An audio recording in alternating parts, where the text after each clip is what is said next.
किसी ने अपनी शादी के पैसे लगाए, किसी ने अपने बच्चों की फीस के पैसे लगाए और किसी ने अपने रिटायरमेंट का पूरा फंड ही लगा दिया, क्योंकि सबको कहा गया था ये आईपीओ आपकी ज़िंदगी बदल देगा।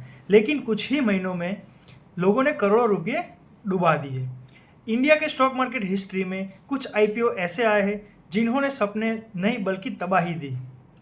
तो आज हम इस वीडियो में बात करेंगे इंडिया के ऐसे ही डिजास्टर आईपीओ के बारे में, जहां पे एक हाइप क्रिएट करी गई थी पर बाद में उसमें बहुत बड़ा लॉस सबको बेयर करना पड़ा है।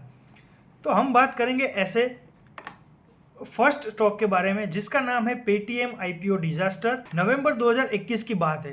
पूरा इंडिया डिजिटल पेमेंट सिस्टम जो नई रिवोल्यूशन आई थी कि उसकी बात कर रहा था। हर एक दुकान पे हमें पेटीएम के क्यूआर कोड्स देखने को मिल रहे थे, पेटीएम के मशीन्स देखने को मिल रहे थे। लोगों को लगा ये बड़ा टेक जायंट बनने वाला है।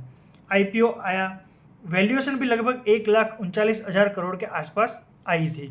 तो ये उस समय आईपीओ का सबसे बड़ा आईपीओ माना जा रहा था। लेकिन प्रॉब्लम क्या थी? कंपनी प्रॉफिट में नहीं थी, लॉस लगातार बढ़ रहा था।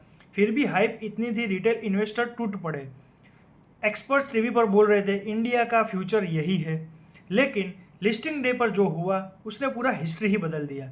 स्टॉक लगभग 27% गिर के ओपन हुआ था। अभी इमेजिन करें कि आपने 1,00,000 रुपये लगाए और पहले ही दिन आपका 27,000 का नुकसान हो गया। और गिरावट यहीं पर नहीं रुकी, कुछ ही महीनों में स्टॉक आईपीओ 70% गिर गया और लाखों इन्वेस्टर फंस गए। ये सिर्फ नंबर नहीं है, ये मिडिल क्लास लोगों की मेहनत की कमाई थी जो एक ही दिन में वाइप आउट हो गई। ऐसा ही दूसरा आईपीओ पहले भी आया हुआ है, पर वो बहुत टाइम पहले था, जिसका नाम था रिलायंस पावर आईपीओ। इसकी बात करें तो साल 2008 में अनिल अंबानी उस समय के सबसे पावरफुल बिजनेसमैन माने जाते थे। रिलायंस का नाम भी सबके मन में ट्रस्ट था एक। तो आईपीओ आया और पूरा देश पागल हो गया। इतनी डिमांड आई कि आईपीओ करीब 70 टाइम्स सब्सक्राइब हुआ था। उस टाइम पे लोग लोन्स लेकर भी शेयर खरीद रहे थे और मीडिया ने इसी वंस अपॉन टाइम अपॉर्चुनिटी भी बताया था। लेकिन लिस्टिंग के बाद स्टॉक गिरना स्टार्ट हुआ और ऐसा गिरा कि उसमें सारे इन्वेस्टर्स के पैसे वाइप आउट हो गए। इस आईपीओ ने इंडिया को एक बड़ा लेसन दिया कि ब्रांड नेम से ऐसा नहीं माना जाता कि स्टॉक सेफ है। अभी तीसरी बात करें तो जब अभी रिसेंटली की बात है, जोमेटो और न्यू एज जो कंपनीज आई थी, जो नई टेक कंपनीज आई थी, उसके बारे में। तो जहां कंपनीज प्रॉफिट नहीं बल्कि फ्यूचर दिखा के सबको स्टॉक बेच रहे थे। जो 2020 और 21 में लिक्विडिटी बहुत ज़्यादा थी, हर कोई स्टॉक मार्केट में पैसे लगाना चाहता था। स्टार्टअप आईपीओस बन गए, लोग बिजनेस मॉडल नहीं देख रहे थे, बस एक ही चीज़ पे फोकस था, लिस्टिंग गेन क्या मिलेगा। कुछ आईपीओ तो शुरुआत में बहुत अच्छा रिटर्न दे रहे थे, फिर वो तुरंत ही गिरना स्टार्ट हो जाते थे। जिसके बारे में हम रियलिटी की बात करें तो हाई वैल्यूएशन थे, नो प्रॉफिट, मतलब कंपनीज प्रॉफिट में नहीं थी सिर्फ, फिर भी हाई वैल्यूएशन लेके आते थे और वो कैश बर्निंग भी बहुत करते थे।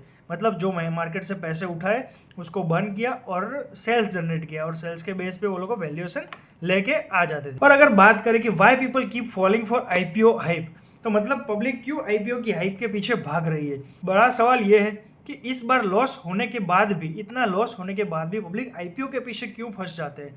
क्योंकि आईपीओ सिर्फ बिजनेस नहीं देता, वे बेचते हैं सपना। ये अगला मल्टीबैगर बनेगा, ये मौका मिस मत करना, ये स्टॉक आपको इतना रिटर्न देगा, लिस्टिंग गेन इतना मिलेगा। ये सब चीज़ों की फोमो में पब्लिक फंस जाती है और लोग गलत डिसीजन ले लेते, क्योंकि पब्लिक देखती नहीं है कि कंपनी का प्रॉफिट क्या है, कंपनी के बैलेंस शीट क्या है, कंपनी काम क्या करती है, वो किसी को नहीं पता होता। सिर्फ सबको लिस्टिंग गेन चाहिए होता है। हम इसके थोड़े लेसन्स पॉइंट समझने वाले हैं यहाँ पे।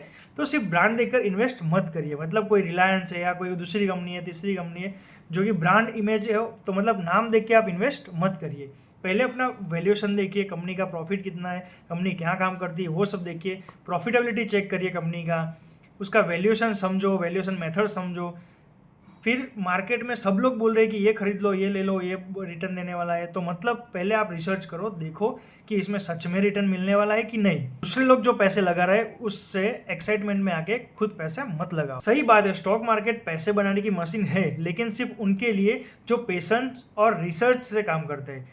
बाकी लोगों के लिए सिर्फ सपनों दिखाने का कब्रिस्तान है।